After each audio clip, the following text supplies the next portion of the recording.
dann verlierst du.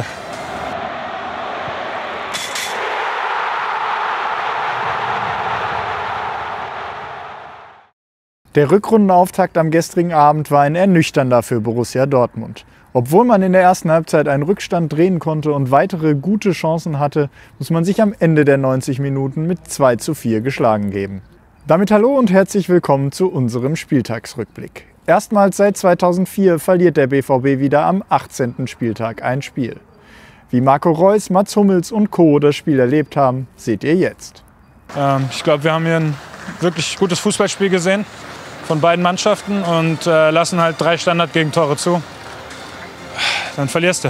Yeah, first of all, we cannot concede so many goals on set pieces. If we were top team on set pieces, we would want to win today. Aber es gibt unterschiedliche Gründe immer für solche Sachen. Aber klar, Standard verteidigen, ganz großer Punkt bei uns. Ich glaube, wir wiederholen uns in den letzten Wochen sehr, sehr häufig, was unsere Gegentore anbetrifft oder individuellen Fehler, die zu Gegentoren führen. Ab der 10. Minute haben wir in der ersten Halbzeit wirklich ein Topspiel hingelegt. Dass wir nur mit dem 2:2 in die Pause gehen, hat uns dann, glaube ich, ein bisschen wehgetan. Da hätten wir ein besseres Ergebnis haben können. Und wir kriegen dann komplett unnötig das 3:2. Also da darf niemals ein Tor passieren, niemals. Am Ende geht es um die Tore. Da haben wir 2 geschossen, 4 kassiert und dementsprechend verdient verloren. Wieder einmal waren es also die Standardsituationen, die den BVB auf die Verliererstraße gebracht haben.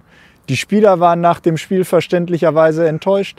Auch Cheftrainer Edin Terzic war auf der Pressekonferenz nach dem Spiel bedient.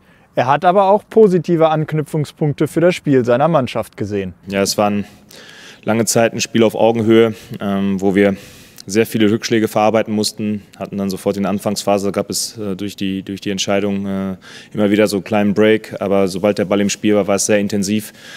Und ja, wie gesagt, wir hatten dann viel zu viele Rückschläge zu verarbeiten im Laufe des Spiels und es gab ein großes Missverhältnis zwischen dem, den Aufwand, den wir betreiben mussten, um ein Tor zu erzielen, und Gladbach. Und ja, da sind wir bitter enttäuscht. Offensiv waren wir sehr, sehr einverstanden mit der Leistung, haben schöne Tore herausgespielt.